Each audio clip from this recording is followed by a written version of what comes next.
അസ്സലാമലൈക്കും ഗൈസ്. അപ്പോൾ ഇന്നത്തെ വീഡിയോ എന്ന് പറയുന്നത് അറബിയിലെ ഹർക്കത്തുകൾ അതറിയാത്തവരുണ്ടാവും. അപ്പോൾ എന്താണ് ഹർക്കത്ത് എന്ന് വെച്ചാൽ അറബി അക്ഷരങ്ങൾക്ക് മുകളിലും താഴെയായിട്ടൊക്കെ ചിഹ്നങ്ങൾ കാണാം. അപ്പോൾ അതിനെയാണ് ഹർക്കത്ത് എന്ന് പറയുക. ഓക്കെ, അതെന്താണെന്ന് നമുക്ക് നോക്കാം.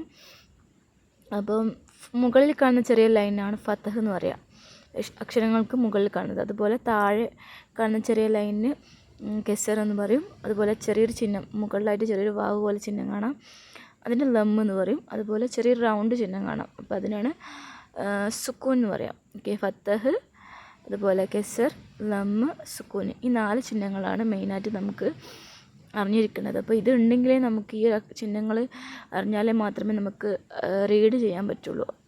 ഓക്കെ, അപ്പം ഫത്തഹ് നോക്കാം. ഫത്തഹ് നമ്മൾ ഇവിടെ ഒരു ലെറ്റർ ഞാൻ ചൂസ് ചെയ്തിട്ടുണ്ട്, ബാ ഇനാണ്.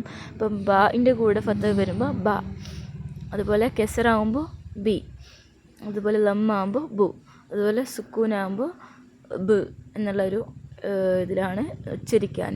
ഓക്കെ, ശരിക്കും ഫതഹാകുമ്പോൾ ആന്നും, അതുപോലെ കെസറാകുമ്പോൾ ഈന്നും, ലമ്മാകുമ്പോൾ ഊന്നും, അതുപോലെ സുക്കൂനാകുമ്പോൾ നമ്മൾ മലയാളത്തിൽ എന്നുള്ള സൗണ്ടില്ലേ, മ് ത് എന്നൊക്കെ പറഞ്ഞാൽ, അതുപോലെ സുക്കൂന് അറബിയിൽ എന്നുള്ള ബ് ത് ആ ഒരു സൗണ്ടിലാണ് വരിക. ഓക്കെ, അപ്പോൾ മനസ്സിലായെന്ന് വിചാരിക്കുന്നു. അപ്പോൾ ഫതഹ്, കെസറ, ലമ്മ്, സുക്കൂൻ, ഈ 4 എണ്ണമാണ് നമ്മൾ മെയിനായിട്ട് നോക്കേണ്ടത്. ഇനി തൻവീനെ കുറിച്ച് പറയുകയാണെങ്കിൽ, തൻവീൻ എന്ന് പറഞ്ഞാൽ നമ്മൾ നേരത്തെ പറഞ്ഞ സംഭവം തന്നെയാണ്.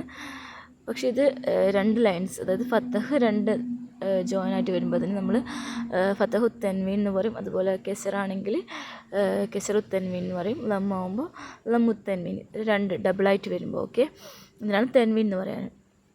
അപ്പം ഇനി ഇത് അക്ഷരങ്ങളിൽ വരുമ്പോൾ എങ്ങനെയാണ് ഉച്ചരിക്കാൻ നോക്കുക. ഇപ്പോൾ കിതാബൻ, അപ്പോൾ ബാഇൻ്റെ മുകളിലായിട്ട് 2 ഫതഹു തൻവീൻ വരികയാണെങ്കിൽ നമുക്ക് കിതാബൻ എന്ന് പറയാം. ഓക്കെ, അപ്പോൾ ഫതഹു തൻവീൻ വരുമ്പോൾ അതിൻ്റെ കൂടെ അലിഫും വരും. ഓക്കെ, ജസ്റ്റ് അത് പറഞ്ഞു തന്നേ ഉള്ളൂ. ഓക്കെ, അപ്പോൾ ബൻ എന്നുള്ള ഒരു രീതിയിലാണ് ഉച്ചരിക്കാൻ. ഓക്കെ, അതുപോലെ ഇനി കെസറു തൻവീൻ ആകുമ്പോൾ എന്താണ്, കിതാബിൻ, ബിൻ എന്നുള്ള ഒരു സൗണ്ടാണ് വരാൻ. ഓക്കെ, കെസറു തൻവീൻ ആകുമ്പോൾ ബിൻ എന്നുള്ള സൗണ്ടിൽ വരും. ഓക്കെ, അവിടെ അപ്പോൾ ഫതഹു തൻവീൻ അന്നും, അതുപോലെ കെസറു തൻവീൻ ഇന്നും, അതുപോലെ ഇനി ലമ്മു തൻവീൻ ആകുമ്പോൾ കിതാബുൻ, ബുൻ എന്നാണ്, അതായത് ബുൻ എന്നുള്ള സൗണ്ടായിരിക്കും വരാൻ. എന്നുള്ള സൗണ്ടായിരിക്കും. അപ്പോൾ അൻ, ഇൻ, എന്നുള്ള സൗണ്ടിലായിരിക്കും ഈ ഫതഹു തൻവീൻ, അതുപോലെ ഫതഹു കെസറു തൻവീൻ, അതുപോലെ ലമ്മു തൻവീനൊക്കെ ഉച്ചരിക്കാൻ. ഇനി ഷദ് നോക്കാം. എന്താണ് ഷദ്? അപ്പോൾ നമ്മൾ കാണാൻ ചെറിയൊരു W പോലെ അക്ഷരങ്ങൾക്ക് മുകളിലായിട്ട് കാണാം, അതിനാണ് ഷദ് എന്ന് പറയുക. അപ്പോൾ അത് ഷദ് എന്ന് പറയുന്നത് 2 അക്ഷരങ്ങൾ ചേർന്ന് വരുന്നതാണ്. അതുകൊണ്ട് തന്നെ നമ്മൾ കുറച്ചും കൂടി സ്ട്രോങ് ആയിട്ട് ഉച്ചരിക്കണം. അതായത് സുക്കൂനുള്ള ഒരു അക്ഷരം, അതായത് ബ് എന്നുള്ളത്, അതായത് ജസ്റ്റ് ഇവിടെ ഒരു എക്സാമ്പിളിനും ബ് കൊടുത്തിട്ട് ബാ കൊണ്ടാണ് ഞാൻ എഴുതിയിട്ടുള്ളത്.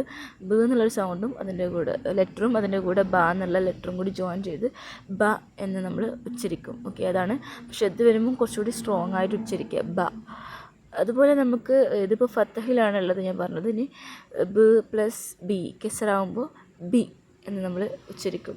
ഓക്കെ, അതുപോലെ ഇനി ലമ്മാകുമ്പോൾ ബ് പ്ലസ് ബു, ബു എന്ന് നമ്മൾ ഉച്ചരിക്കും. ഓക്കെ, അപ്പോൾ ജസ്റ്റ് ഇത് മനസ്സിലാക്കുക. അപ്പോൾ ഷദ് എന്ന് പറയുമ്പോൾ കുറച്ചുകൂടി സ്ട്രോങ് ആയിട്ട് ഉച്ചരിക്കാതാളൂ. അപ്പോൾ ഇപ്പോൾ പറഞ്ഞത് എന്തൊക്കെയാണ്, ഫത്തഹ്, കെസർ, ലമ്മ്, സുക്കൂൻ, അതുപോലെ തൻവീനുകൾ പറഞ്ഞു, പിന്നെ ഷദ്. ഇത്രയാണ് ഇന്ന് പറഞ്ഞിട്ടുള്ളത്. അപ്പം മനസ്സിലായെന്ന് വിചാരിക്കുന്നു. എന്തെങ്കിലും ഡൗട്ട് ഉണ്ടെങ്കിൽ ചോദിക്കാം. Okay, thank you.